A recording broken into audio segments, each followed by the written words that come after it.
കോട്ടയം ക്നാനായ കത്തോലിക്ക അതിരൂപതയുടെ സ്ഥാപക പിതാവും ദൈവദാസനുമായ മാർ മാത്യു മാക്കൽ പിതാവിൻ്റെ ഈ ലഘു ജീവചരിത്രം നിങ്ങൾക്കായി സമർപ്പിക്കുന്നു.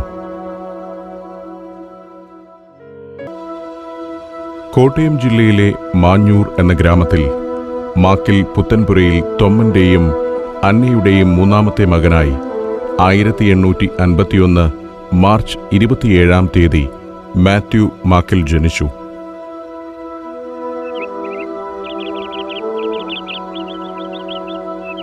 നീണ്ടൂരുള്ള പിതൃസഹോദരൻ ഇട്ടിക്കുഞ്ഞിൻ്റെ ഈ വീട്ടിൽ വച്ചാണ് മാക്കൽ പിതാവ് ഭൂജാതനായത്.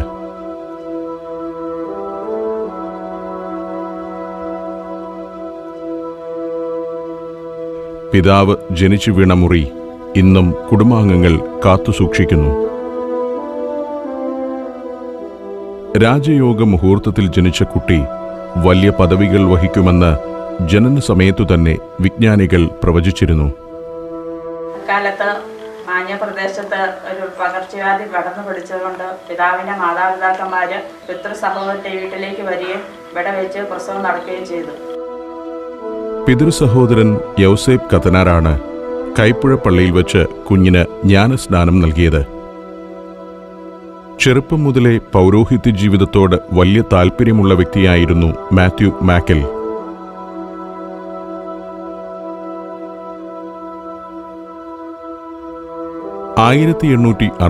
ൽ അദ്ദേഹം മാന്നാനം കർമ്മലീത്ത ആശ്രമത്തോട് ചേർന്നുള്ള സെമിനാരിയിൽ വൈദിക പഠനം ആരംഭിച്ചു. പിന്നീട് 1866 വരാപ്പുഴയിലുള്ള പുത്തൻപള്ളി സെമിനാരിയിൽ ചേർന്ന് വൈദിക പഠനം പൂർത്തിയാക്കി. ലത്തീൻ, സുറിയാനി, ഇംഗ്ലീഷ് എന്നീ ഭാഷകളിലും തത്വശാസ്ത്രത്തിലും ദൈവശാസ്ത്രത്തിലും അദ്ദേഹത്തിനുള്ള പാണ്ഡിത്യം എടുത്തു പറയേണ്ടതാണ്. 1874 മെയ് 30-ാം തീയതി അദ്ദേഹത്തിന് പൗരോഹിത്യ പട്ടം ലഭിച്ചു. പിറ്റേ മാസം ജൂൺ 8-ാം തീയതി വരാപ്പുഴ മാനമ്പടി പള്ളിയിൽ വച്ച് അദ്ദേഹം പ്രഥമ ബലി അർപ്പിച്ചു.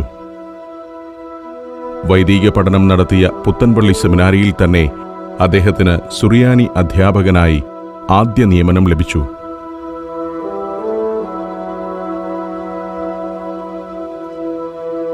രണ്ടു വർഷത്തെ അധ്യാപക ജീവിതത്തിനു ശേഷം കൈപ്പുഴ, ഇടയ്ക്കാട്ട്, കടുത്തുരുത്തി, ബ്രഹ്മമംഗലം എന്നീ പള്ളികളിൽ വികാരിയായി ഏകദേശം 9 വർഷത്തോളം അദ്ദേഹം സേവനം അനുഷ്ഠിച്ചു. പിന്നീട് 1886 വരാപ്പുഴ സഹായമെത്രാൻ മർസ്ലീനിയോസ് ബെറാർദിയുടെ സെക്രട്ടറിയായും സേവനമനുഷ്ഠിച്ചു. 1887 മെയ് 20-ാം തീയതി 13-ാം ലയോ പാപ്പ ക്രോദിയാം പ്രീതം എന്ന തിരുവെഴുത്തുവഴി തൃശൂർ, കോട്ടയം എന്നീ വികാരിയത്തുകൾ സ്ഥാപിച്ചപ്പോൾ കോട്ടയം വികാരിയത്തിന്റെ വികാരി അപ്പോസ്തോലിക്കായി ചാൾസ് ലെവീഞ്ഞ് മെത്രാൻ നിയമിതനായി. 1889 ലെവീഞ്ഞ് മെത്രാൻ തെക്കുഭാഗക്കാർക്കായി പ്രത്യേക വികാരി ജനറലായി നിയമിച്ചത് മാക്കിൽ മത്തായി അച്ഛനെയായിരുന്നു. 1896 ഒക്ടോബർ 25-ാം തീയതി ചങ്ങനാശ്ശേരി പ്രഥമ വികാരി അപ്പോസ്തോലിക്കായി മാക്കിൽ പിതാവിനെ നിയമിച്ചു. നീണ്ട 15 വർഷക്കാലം അദ്ദേഹം ചങ്ങനാശ്ശേരി രൂപതയിൽ സേവനമനുഷ്ഠിച്ചു.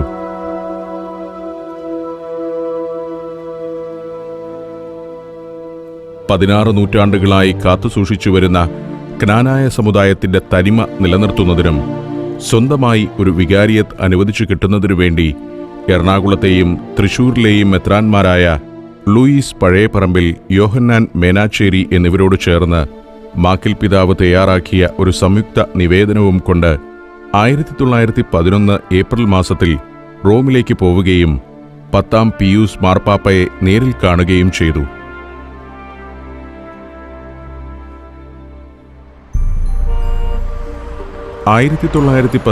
ഓഗസ്റ്റ് 29 ഇൻ യൂണിവേഴ്സി ക്രിസ്ത്യാനി എന്ന തിരുവെഴുത്തുവഴി 10-ാം പിയൂസ് മാർപ്പാപ്പ കോട്ടയം രൂപത സ്ഥാപിച്ചു. 1911 നവംബർ 23-ാം തീയതി കോട്ടയം വികാരിയത്ത് സ്ഥാപിച്ചുകൊണ്ടുള്ള ബൂള ഇടയ്ക്കാട്ട് പള്ളിയിൽ വച്ച് വൻ ജനാവലിയുടെ സാന്നിധ്യത്തിൽ വായിച്ച് അദ്ദേഹം അധികാരമേറ്റു.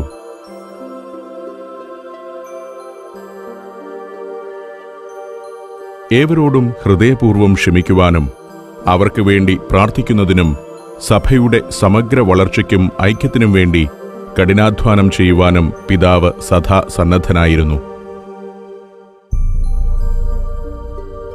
പിതാവ് സഭയ്ക്ക് നൽകിയ സംഭാവനകൾ ഇന്നും വിസ്മരിക്കുവാൻ പറ്റാത്ത വസ്തുതകളാണ്.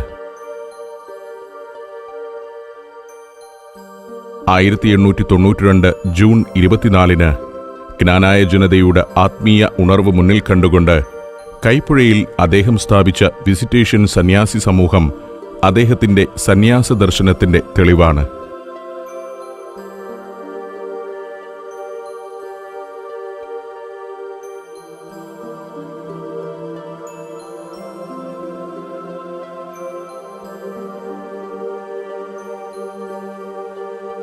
നാടു നന്നാകാൻ നാരികൾ നന്നാകണം എന്ന ഉദ്ദേശത്തോടെ 1892 ജൂൺ 27 കോൺവെന്റിനോട് ചേർന്ന് തന്നെ അദ്ദേഹം പെൺകുട്ടികൾക്കായി ഒരു സ്കൂളും ആരംഭിച്ചു.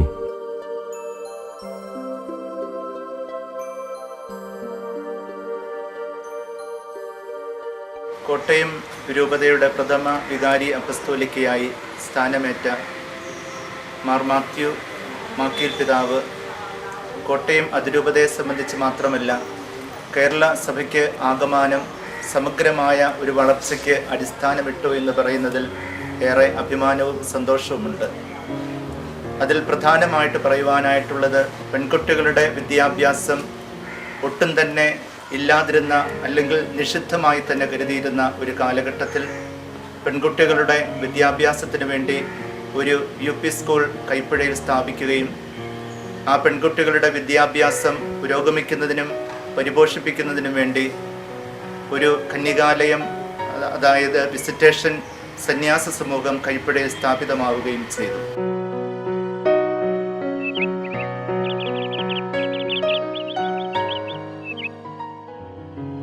കൂടാതെ ചങ്ങനാശ്ശേരിയിലുള്ള ക്ലാരിസ്റ്റ് ആരാധനാ സന്യാസിനി സമൂഹത്തിന്റെ ആരംഭദിശയിലും ഒപ്പം കർമ്മലീത്ത സന്യാസിനി സമൂഹത്തിന്റെ വളർച്ചയ്ക്കു വേണ്ടിയും അദ്ദേഹം പ്രയത്നിച്ചു.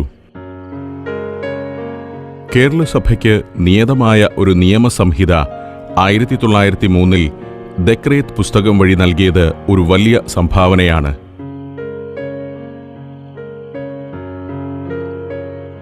ക്രിസ്തീയ വേദോപദേശ സംക്ഷേപം എന്ന ചെറിയ പുസ്തകം ചോദ്യോത്തര രൂപത്തിൽ കുഞ്ഞുങ്ങളിൽ ക്രിസ്തീയ വിശ്വാസം ആഴപ്പെടുത്തുന്നതിനു വേണ്ടി അദ്ദേഹം പ്രസിദ്ധീകരിച്ചു.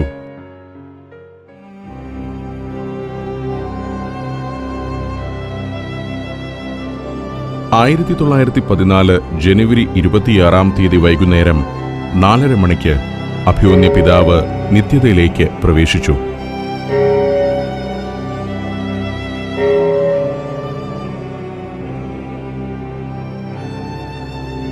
കോട്ടയം ഇടയ്ക്കാട്ട് പള്ളിയിലാണ് മാർ മാത്യു മാക്കൽ പിതാവ് അന്ത്യവിശ്രമം കൊള്ളുന്നത്.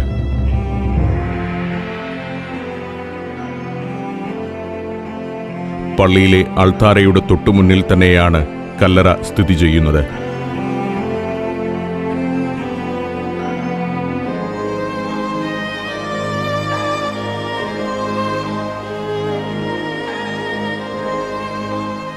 പിതാവിന്റെ സ്മരണ നിലനിർത്തുന്നതിനായി പള്ളിയോട് ചേർന്ന് ഒരു മ്യൂസിയം സ്ഥാപിച്ചിട്ടുണ്ട്.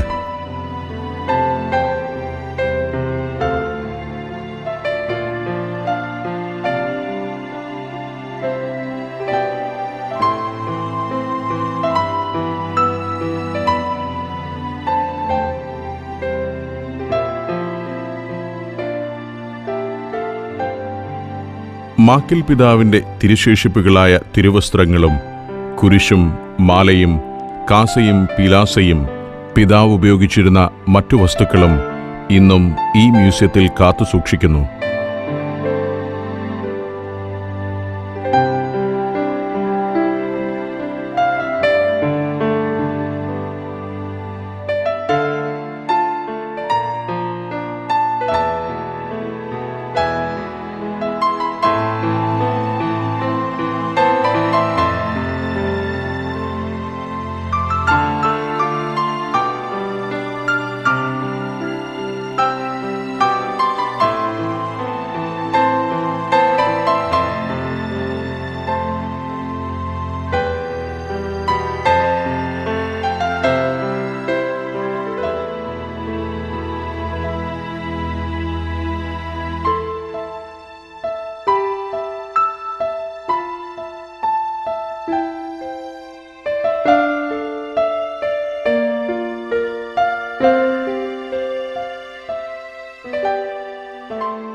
പിതാവ് ഉപയോഗിച്ചിരുന്ന ആധ്യാത്മിക ഗ്രന്ഥങ്ങളും അദ്ദേഹം രചിച്ച പുസ്തകങ്ങളും ഇടയലേഖനങ്ങളും ഇവിടെ സൂക്ഷിച്ചിരിക്കുന്നു.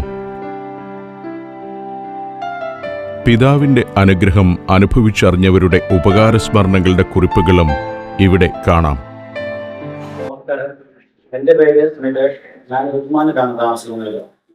2014 മാർച്ച് മാസത്തിലാണ് കിഡ്നി തകരാറാണെന്ന് ഡോക്ടർ വന്നത്. അപ്പോൾ ആ കിഡ്നി റിമൂവ് ചെയ്യണമെന്ന് പറഞ്ഞു. അങ്ങനെ എൻ്റെ വർക്ക് സൈഡിലെ കിഡ്നി റിമൂവ് ചെയ്തപ്പോൾ അവിടെ ഒരു ഗ്രോത്ത് ഉണ്ടെന്ന് പറഞ്ഞു. അപ്പോൾ ആ ഗ്രോത്ത് ബയോപ്സി കഴിച്ചപ്പോൾ ഒരു ക്യാൻസർ ആണെന്ന് റിസൾട്ട് വന്നു. മമ്മയുടെ അനിയത്തി ഇവിടെ സിസ്റ്റർ ട്രേസി മാർക്കറ്റിലാണോട് ഒന്ന് പ്രാർത്ഥിക്കാൻ തുടങ്ങി.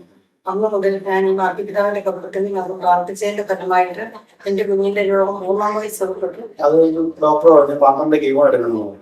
12 കീമോ എടുക്കുമെന്ന് പറഞ്ഞത് കീമോ സ്റ്റാർട്ട് ചെയ്ത് 6ാമത്തെ കീമോ ആയിരുന്നു സ്കാൻ ചെയ്തത്. എന്റെ ഇതെല്ലാം പൂർണ്ണമായി മാറി സ്കാനിങ്ങിന്റെ റിപ്പോർട്ട് വന്നപ്പോൾ ഡോക്ടർ പറഞ്ഞു. അങ്ങനെ മാറ്റപിതാവിന്റെ അനുഗ്രഹത്താൽ എനിക്കത് പൂർണ്ണമായും മാറിപ്പെട്ടു.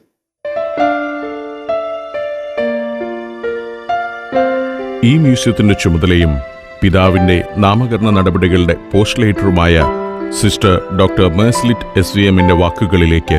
ദേവദാസൻ മാതാപിതാവും ഈ ഇടവകയും ഈ പള്ളിമേടയും ഒക്കെ തമ്മിലുള്ള ബന്ധത്തെ കുറിച്ച് എനിക്ക് പറയുന്നതിൽ അതിയായ സന്തോഷമുണ്ട്. 1911 കോട്ടയം വികാരിയാത്ത് തെക്കുംപാർക്കായി മാത്രം ഉണ്ടായപ്പോൾ ഈ ജ്ഞാനായ ജനതയുടെ അല്ലെങ്കിൽ കോട്ടയം രൂപതയുടെ കത്തീഡ്രലായി തന്റെ അരമനയായി തെരഞ്ഞെടുത്തത് ഈ ദേവാലയമാണ്. 2014 ജനുവരി 26-ാം തീയതി ആയപ്പോൾ പിതാവ് മരിച്ച് 100ാമത്തെ വർഷം പൂർത്തിയായി. ആ സെഞ്ചുറിയോടനുബന്ധിച്ച് പിതാവ് അന്ത്യവിശ്രമം കൊള്ളുന്ന ഈ ഇടയ്ക്കാട്ട് ദേവാലയവും അതിനോടനുബന്ധിച്ച് പിതാവ് താമസിച്ച ഈ പള്ളിമേടയും ഒരു മ്യൂസിയമായി രൂപാന്തരപ്പെടുവാൻ ഇടയായി.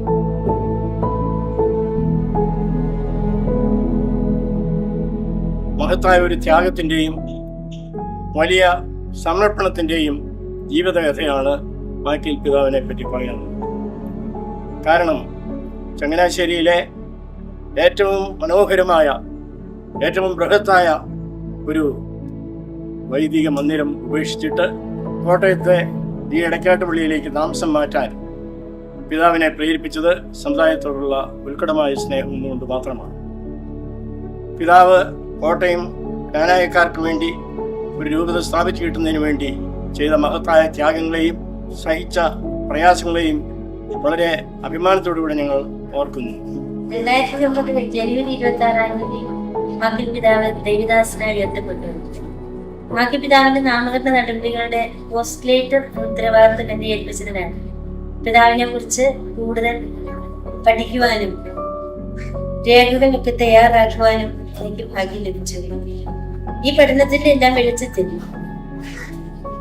സഹനങ്ങളിലൂടെ ദൈവഹിതം കണ്ടെത്തുകയും സഹനങ്ങളെ ദൈവാനുഗ്രഹമാക്കി മാറ്റുകയും ചെയ്ത ഈ പിതാവ് അനേകർക്ക് വിശുദ്ധിയുടെ മാർഗം കാണിച്ചതെന്നാണെന്ന് എനിക്ക് മനസ്സിലാക്കാൻ സാധിച്ചു. പിതാവിന്റെ വിശുദ്ധ ലോകം മുഴുവൻ അറിയപ്പെടുവാനും അനേകർ ഈ വിശുദ്ധി തിരിച്ചറിഞ്ഞ് ദൈവപിതാവിന്റെ മഹത്വം വർദ്ധിപ്പിക്കാനും ഇടയാകട്ടെ എന്ന് നമ്മൾ പ്രാർത്ഥിക്കാം. വിപ്ലവകരമായ ഭരണനേട്ടങ്ങളുടെ പേരിലല്ല മാക്കിൽ പിതാവിനെ നാം ആദരിക്കുന്നതും സ്മരിക്കുന്നതും.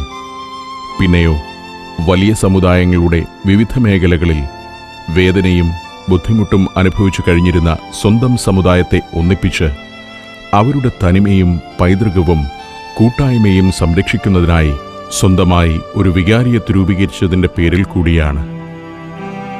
ദൈവദാസൻ മാക്കൽ പിതാവ് ഒരു വെള്ളി നക്ഷത്രമായിരുന്നു. ആ നക്ഷത്രം പൊലിഞ്ഞെങ്കിലും അതിൽ നിന്നും പ്രസരിക്കുന്ന പ്രകാശം നക്ഷത്രശോഭയോടെ നമ്മുടെ ഹൃദയങ്ങളിൽ നിറയട്ടെയെന്ന് ദൈവത്തോട് നമുക്ക് പ്രാർത്ഥിക്കാം.